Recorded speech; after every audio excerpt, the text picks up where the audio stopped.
Pemirsa, sektor hulu migas merupakan salah satu penyumbang devisa negara terbesar. Hingga 15 September 2015, total transaksi dalam periode lebih dari 6 tahun tersebut mencapai 47 miliar dolar atau sekitar 650 triliun rupiah.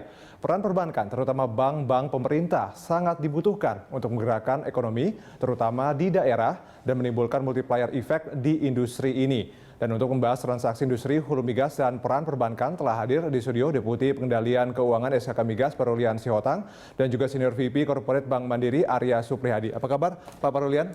Baik. Pak Arya, apa kabar? Kita bicarakan baik. soal peran perbankan dalam industri transaksi industri hulu migas begitu ya. Sebelumnya saya mau tanya dulu ke Pak Parulian. Apa kemudian yang menjadi tujuan kenapa transaksi industri hulu migas itu harus melalui perbankan nasional, Pak? Sebagaimana kita ketahui, industri migas ini kan adalah industri yang strategis. Betul. Ya, di samping dia memberikan revenue yang cukup signifikan, ya, juga memberi efek multiplier kepada perekonomian nasional.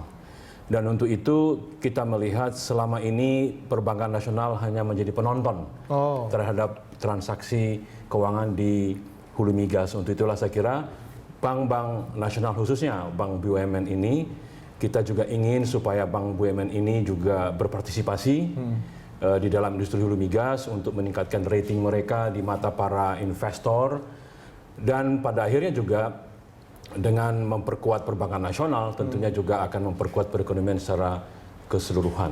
Iya, kalau dari Bank Mandiri sendiri nih Pak Arya, selama ini tadi dibilang bahwa sebelumnya bank-bank nasional itu hanya sebagai penonton, tapi kemudian sekarang timbul ajakan dari SKK Migas untuk ikut serta dalam transaksi industri hulu migas. Bagaimana dari Bank Mandiri sendiri khususnya begitu menyambut kebijakan ini? Hal ini terutama disambut baik oleh kami dari pihak perbankan, karena dari pihak SKK Migas memberikan jalan terutama kepada pihak perbankan untuk kita bisa mendapatkan peluang bisnis yang lebih baik di industri terutama di hulu migas ini. Tentunya seperti yang disampaikan oleh Pak Parulian tadi, bahwa kesempatan bagi kami juga untuk bermain di kelas dunia. Artinya kita bertemu dengan beberapa nasabah-nasabah yang selama ini banyak berinteraksi dengan dunia perbankan di luar.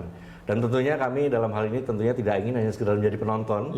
Dan rasanya SKK Migas juga sudah memberikan pintu bagi kami untuk menjadi pemain, terutama di dalam negeri Indonesia kita ini. Tapi bagaimana persaingannya begitu Pak? Kalau kita tahu mungkin tadi banyak sekali mereka yang sudah mungkin berhubungan dengan perbankan internasional, tapi kemudian Mandiri sendiri tentu saja harus step up begitu kan Pak ya, supaya bisa bersaing begitu. Ya. Saya rasa mungkin ini adalah suatu hal bahwa kita bisa membuktikan bahwa peran perbankan, kemampuan perbankan dalam negeri dan perbankan nasional itu tidak kalah dengan perbankan luar. Jadi adalah kesempatan bagi kami untuk menunjukkan bahwa semua transaksi apapun yang bisa dilakukan oleh perbankan di luar bisa dilakukan oleh perbankan di dalam negeri. Dan ini tentunya akan memberikan kepercayaan kepada para pihak-pihak yang selama ini selalu menggunakan bank luar untuk terus menggunakan bank-bank di Indonesia. Oke, Pak Parulian, saya punya daftarnya ini ya. Tahun 2013 itu transaksi industri hulu migas sampai 113 triliun. Kemudian 2014 itu 171,5 triliun, naik 34%. Kalau untuk 2015 sudah ada datanya, Pak? Untuk 2015 ini ada transaksi dari Januari sampai dengan Oktober itu sekitar 2,2 miliar US dollar. Tinggal dikali kurs ya, lebih kurang kenaikannya begitu Pak? Ya, kenaikannya, deltanya, kenaikannya. Ya. Jadi memang dibandingkan dengan tahun-tahun yang lalu, transaksi yang di hulu migas ini agak sedikit menurun. Ya, karena kita tahu memang harga minyak yang menurun juga mengakibatkan transaksi di industri hulu migas juga ada sedikit perlambatan. Ya, tetapi saya kira kita tidak berkecil hati, karena saya kira ini hanya sementara investasi. Kalau kita melihat di dalam rencana anggaran dan kegiatan para investor 2016 itu sekitar 17 miliar US dollar. Ini ada peningkatan juga dibandingkan dengan tahun yang lalu. Jadi kita berharap bahwa transaksi keuangan hulu migas juga akan meningkat juga nantinya. Oke, kalau tadi data dari SKK Migas, Pak Arya menyebutkan bahwa sudah ada kenaikan dari Januari ya Pak sampai Oktober, itu 2,2 miliar US dollar begitu. Kalau dari Mandiri sendiri sampai tahun 2015 ini sudah ada datanya mungkin? Sejauh ini kami mencatat transaksi yang terjadi di tahun 2015 ini kami sudah mencapai kurang lebih sekitar 32 miliar US dollar.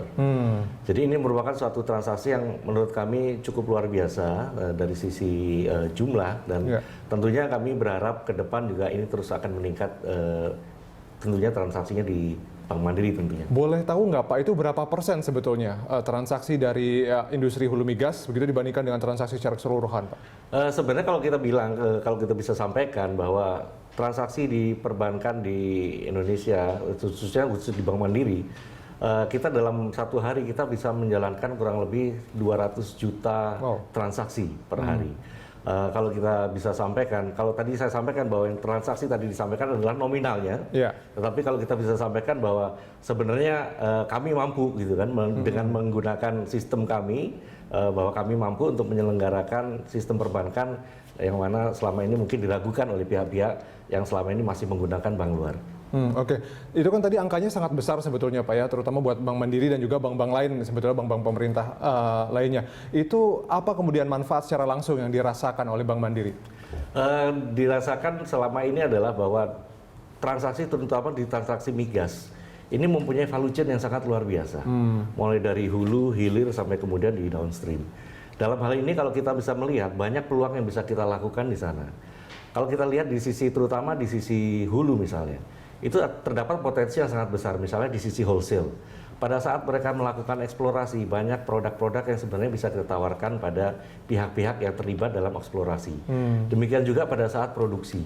Terdapat beberapa produk antara lain misalnya dalam hal pembiayaan, kemudian dalam hal transaksi, dalam hal penyediaan bank garansi. Itu semua hal itu merupakan suatu hal yang bisa kita tawarkan.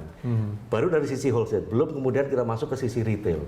Banyak peluang-peluang yang bisa kita dapat dari sisi retail yang tentunya merupakan potensi dan peluang yang sangat baik bagi perbankan nasional, terutama bagi Bank Mandiri terutama. Oke, kalau begitu Bapak-Bapak kita harus jeda dulu, kita akan lanjutkan di segmen berikutnya. Pemirsa, Lunch Talk akan kembali sesaat lagi.